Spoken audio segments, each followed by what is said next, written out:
There are so many debates on Facebook about music theory, I mean, with the music groups like the guitarists and keyboard players and all of that sort of thing. The question is invariably, do I need to know all the theory to play music? And almost all the answers are really polarized. There are people who say, well, yes, you need to know it all. And there are people who say, well, no, just play and evolve. And actually, I'm kind of in the middle of that, and I'm going to explain myself.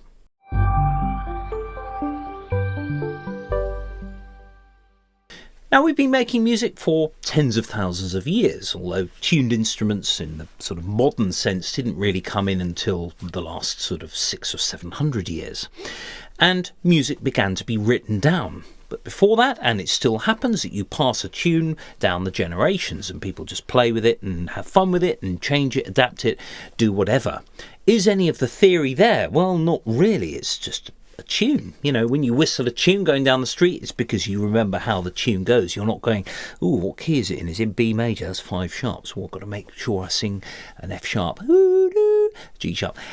Okay, well, actually, the voice or singing is not particularly good example in the theory stake of things, although you need to know where your break points are in your voice and your range and what notes are comfortable, what keys are comfortable. So actually that's not being fair to singers. But I'm going to play something on guitar and then the same thing on piano.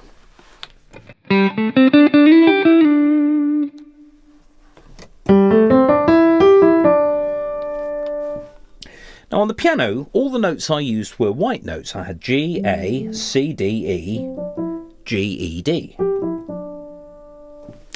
But if I bring that up a half step on the guitar,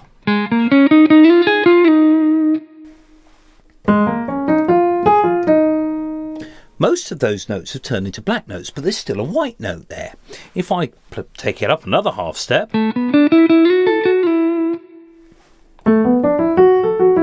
there's now one black note with the rest white. And you think, oh, where's the thing? Yeah, there's like the black notes on guitar. You know, there aren't such things. Well, of course they are. It's all laid out. But the point is that guitarists play in patterns. If you know your minor pentatonic, all you need to know is the key of the tune, and then you're away. You can solo. You just play the patterns that you know in a certain way. And that's where actually the music theory can get in the way. Because actually, if you've got, let's say, a ballad,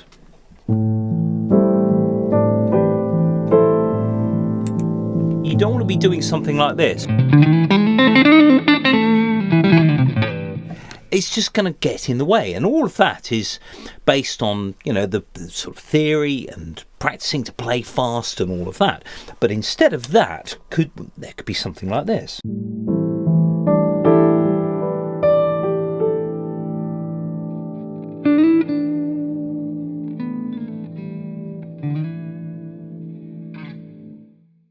Phrasing, dynamics, tone, these things really come first, because don't forget, when you're recording or you're writing something or you're playing in front of somebody, you want to connect with your audience. Now, there's that famous joke of what's the difference between a jazz musician and a rock musician? Well, a rock musician plays 3 chords to 1,000 people. So it's obviously the other way round, for the joke being it's the other way round for a jazz musician, 1,000 chords to 3 people. So there are these things where you get musicians' music, or you get, you know, general public music, or, you know, non-musicians' music. So we've got to take that into account as well. Now, when you play guitar or piano, it's exactly the same. I play violin as well. It's thinking about the phrasing. It's thinking in sentences. The quick brown fox jumps over the lazy dog. The quick brown fox jumps over the lazy dog. You know, you can say things monosyllabically and sort of in boring sense, and with all the words being the same. So it's the difference between and vibrato and phrasing and dynamics. It all makes a massive difference to what you're doing. Now, when you play something, just think, well, why don't I just try playing half of what I played?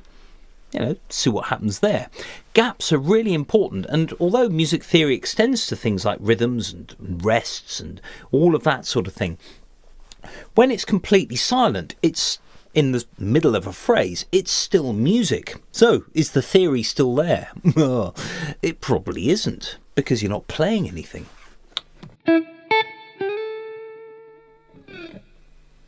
Theory. More theory, lots and lots of theory. Yeah, sure. If you are doing string arrangements, for example, and you think, well, what's the flat ninth of G7? And where does it resolve? Well, yeah. Then you've got to sort of think, well, actually, that means I need an A flat that falls to G. The A flat being the flat 9 of G7. So it falls to a C minor chord, or the tonic chord. That sort of thing is really useful. But if you are playing a solo over something, and it's kind of... Jazz is a different thing. It's a whole different ballgame, because actually there are lots and lots of theoretical things involved. Sure, rock and pop, there is music theory present, but this is a vocational subject. When you start playing music, you play the instrument, you work out how to make this note sound like that instead of...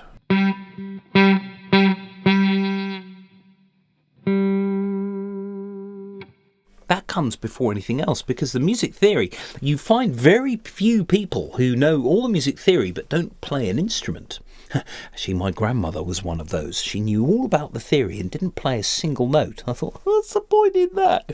Surely you want to use that theory to project and to bring forth new ideas. And of course, music as an evolutionary process does require some music theory knowledge in order that you can push boundaries and think, oh, what chord could I put here instead?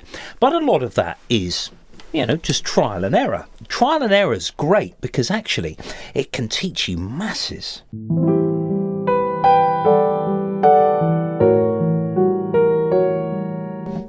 That's a bit out there.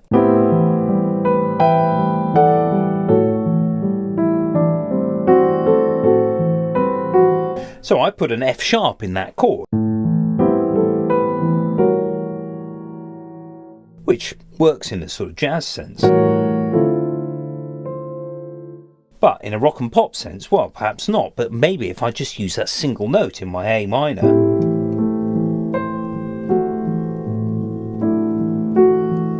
it becomes an A minor sixth chord. That's quite a nice chord. So instead of A minor, we've just got a different flavour.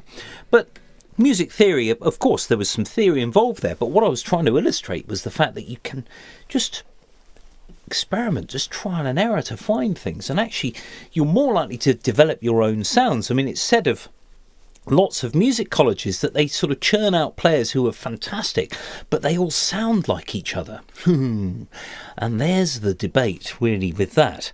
Now, that's not sour grapes. I didn't go to a prestigious music college, but it sort of speaks volumes, really. Sometimes the theory can really get in the way and it can remove that individual edge.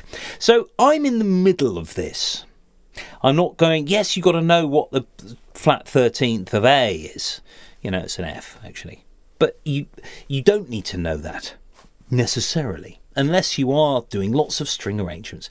At the same time, can you pick up a guitar and play two notes and make them sound nice with no theory? Of course you can. And do those two notes make sense in a solo? Of course they do.